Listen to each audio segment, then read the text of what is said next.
Assalamualaikum warahmatullahi wabarakatuh. Perkenalkan, nama saya Mayang Arista Widya selaku moderator dari presentasi Project Based Learning kelompok 7 Akuntansi Keberlanjutan B dengan dosen pengampu Prof. Susi SE MBA PhD AKT dan Dr. Ratna Septianti SE MSI. Dengan judul presentasi Analisis Perilaku Masyarakat Terhadap Keberadaan Sampah serta Pengelolaan Sampah Plastik di Embung B Rusunawa, Universitas Lampung dalam konsep SDGs 13 tentang climate change. Baik, next slide. Baik, selanjutnya saya akan memperkenalkan anggota kelompok kami. Yang pertama ada Deslia Sari dengan ujung NPM 010, yang kedua ada Siti Atika Azahra dengan ujung NPM 019, yang ketiga ada Lavina Amardiasta dengan ujung NPM 093, lalu yang keempat ada Selvi Yunani dengan ujung NPM 111, dan yang kelima ada saya sendiri, Mayang Arista Widya dengan ujung NPM 022. Baik, selanjutnya adalah table of content. Berikut adalah poin-poin yang akan kami presentasikan pada presentasi kami kali ini. Yang pertama ada latar belakang, yang kedua ada metodologi penelitian, yang ketiga ada hasil penelitian, yang keempat ada pembahasan, dan yang kelima ada kesimpulan. Oke, next slide. Baik, di sini saya akan menjelaskan latar belakang dari materi kami. Embung adalah penampungan air hujan yang digunakan pada saat musim kemarau untuk tujuan irigasi dan air bersih. Kawasan di Universitas Lampung yang selain menjadi tempat penampungan air hujan juga untuk berkegiatan seperti jogging dan bincang-bincang sore bersama teman seraya. Menikmati kehidupan ini sayangnya tak luput dari tumpukan sampah di sekitar. Next slide.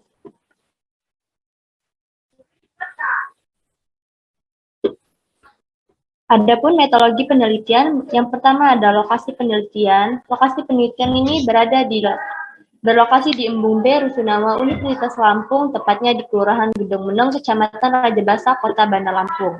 Adapun jenis dan sumber datanya ada dibagi menjadi dua. Yang pertama data primer dan data sekunder. Data primer yaitu sumber data primer dalam penelitian diperoleh dari pengisian kuesioner melalui Google Form dan pengamatan langsung atau observasi. Yang kedua ada data sekunder. Data sekunder yaitu sumber data sekunder. Penelitian ini diperoleh dari literatur ataupun artikel ilmiah. Adapun metode pengumpulan data. Pengumpulan data kuesioner ternyata observasi partisipasi, yaitu selama proses pelaksanaan pengumpulan data, penelitian ini menggunakan dua metode, yaitu kuantitatif dan melalui kuantitatif kuesioner. Dibagi menjadi dua, yang pertama ada kuesioner tertutup dan observasi partisipasi. Yang pertama ada kuesioner tertutup, yaitu bermakna penelitian telah menyediakan pilihan jawaban bagi responden sehingga cukup memilih sesuai dengan kondisi yang sesuai. Sedangkan observasi partisipatif yaitu penelitian akan menempatkan diri sebagai bagian dari objek yang sedang diteliti tersebut. Materi selanjutnya saya serahkan ke rekan saya.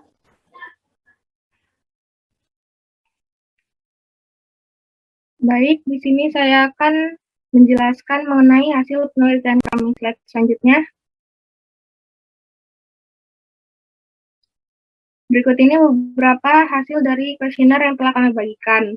Yang pertama, pertanyaan, apakah Anda menemukan adanya sampah berserakan di sekitar Embung B, Rusunawa, Unila? Dari 112 responden, hanya 12,5% atau sebanyak 14 orang yang tidak menemukan sampah berserakan di sekitar Embung B, Rusunawa, Unila. Hal ini menandakan sebagian besar masyarakat masih menemukan keberadaan sampah pada tempat yang tidak seharusnya.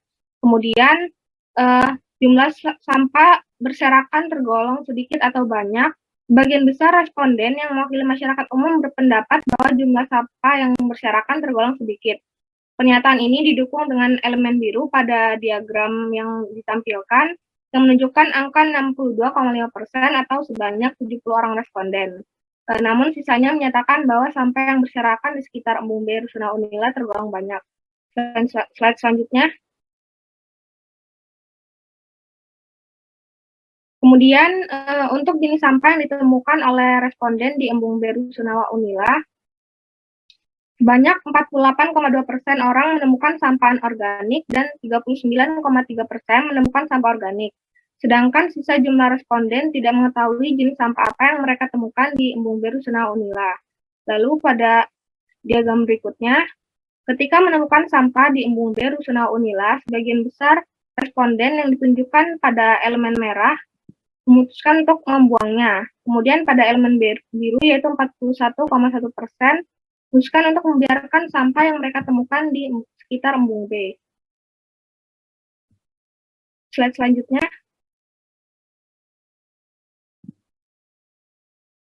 Kemudian pertanyaan terkait apakah pada saat musim hujan, volume air di Embung B Rusunawa Unila bertambah, sebagian besar responden tidak mengetahui hal tersebut. Selanjutnya akan saya serahkan pada rekan saya.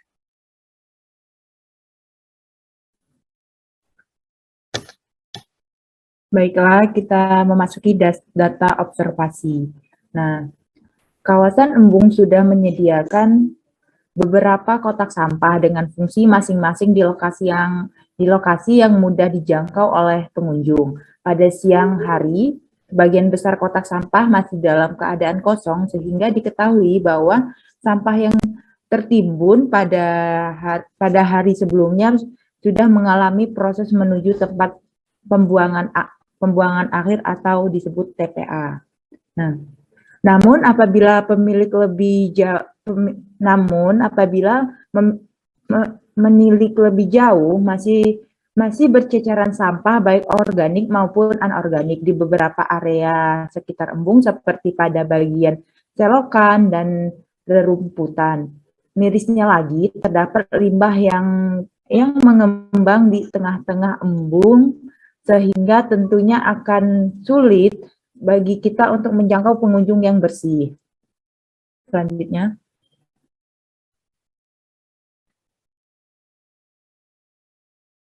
Nah, pembahasan.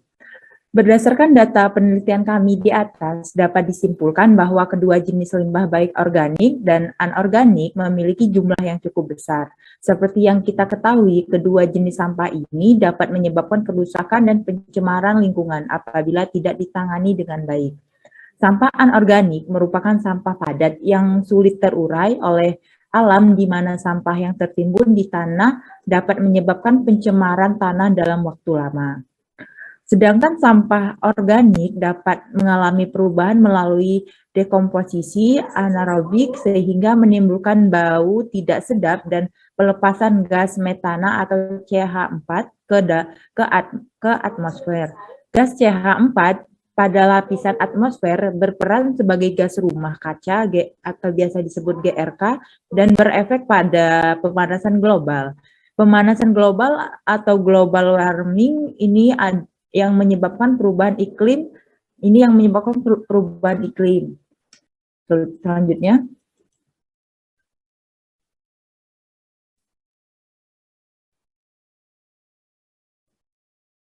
Pengelolaan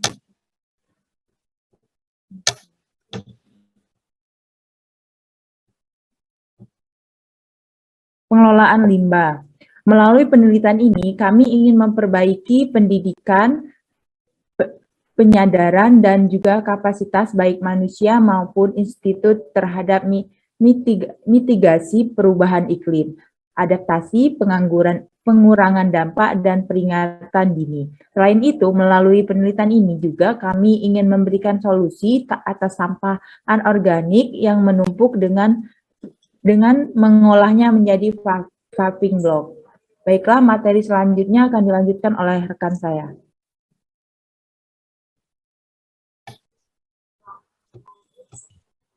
Selanjutnya itu cara mengolah limbah plastik menjadi paving block. Yang pertama, pengambilan bahan baku.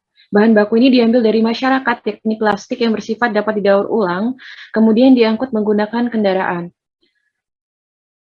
Yang kedua itu pembersihan bahan baku. Pembersihan dilakukan dengan menggunakan air bersih yang berasal dari kolam atau bisa juga dengan air keran. Yang ketiga, pengeringan. Setelah dilakukan pembersihan, selanjutnya ialah pengeringan plastik dengan tujuan agar tidak terjadi percikan pada saat proses pembakaran. Yang selanjutnya itu pembakaran dalam tungku. Setelah kering, selanjutnya adalah pembakaran plastik sampai meleleh seluruhnya, dan setelah semua plastik tadi meleleh, ditambahkan sekam untuk lebih melekatkan plastik dan dapat memberikan pori-pori pada permukaan paving. Yang kelima, percetakan dalam wadah cetakan. Setelah plastik meleleh, selanjutnya tuangkan pada cetakan yang diinginkan. Yang keenam, pemadatan. Agar plastik pada cetakan dan mengeras, maka dilakukanlah proses pemadatan atau press untuk memberikan tekanan. Yang ketujuh, pendinginan. Pendinginan ini dilakukan agar tingkat kekerasan dapat tercapai sempurna dan mempercepat proses finishing. Yang terakhir, itu finishing. Pada proses ini dilakukan pemeriksaan apabila terjadi bagian yang berlebih atau cacat pada paving block. Setelah pemeriksaan, selanjutnya dilakukan proses pengecatan agar memperoleh bentuk yang diinginkan. Keunggulan paving block dari sampah plastik. Yang pertama, dapat mengurangi sampah plastik. Yang kedua, mempunyai daya tahan yang baik. Yang ketiga, dapat menyerap air. Yang keempat, lebih ringan dari paving block berbahan semen. Dan yang terakhir itu tidak cepat pecah ataupun hancur. Dan selanjutnya adalah anggaran biaya. Yang pertama itu jenis pengeluarannya, peralatan penunjang, biaya yang dikeluarkan sebesar 5.500.000, yang kedua bahan habis pakai sebesar 1.900.000, yang ketiga lain-lain itu pengeluarannya sebesar 3 juta, dan yang terakhir itu perjalanan sebanyak 1.260.000, dengan total anggaran biaya 11.660.000. Untuk yang lebih lengkap lagi terdapat di laporan kami. Untuk proyeksi kelayakan usaha itu ada laba produksinya itu sekitar 4.145 per lembar, atau di seluruh produksinya sebesar 8.290.000. Selanjutnya diserahkan lagi kepada moderator. Kepada moderator dipersilakan. Berikutnya saya akan menyampaikan kesimpulan dari presentasi kali ini. Berdasarkan hasil penelitian, dapat dilihat bahwa sebanyak 48,2% orang menemukan sampah anorganik dan 39,3% menemukan sampah organik di Embung B Rusunawa Unila. Mayoritas sampah anorganik yang ditemukan berbahan dasar plastik. Plastik adalah salah satu penyebab utama perubahan iklim. Sejak proses produksi hingga tahap pembuangan dan pengelolaan, sampah plastik mengemisikan banyak gas rumah kaca ke atmosfer. Melalui permasalahan ini, tim kami menemukan solusi dengan mengelola sampah plastik menjadi paving block yang bernilai jual. Baiklah, sekian presentasi dari kelompok kami. Wassalamualaikum warahmatullahi wabarakatuh.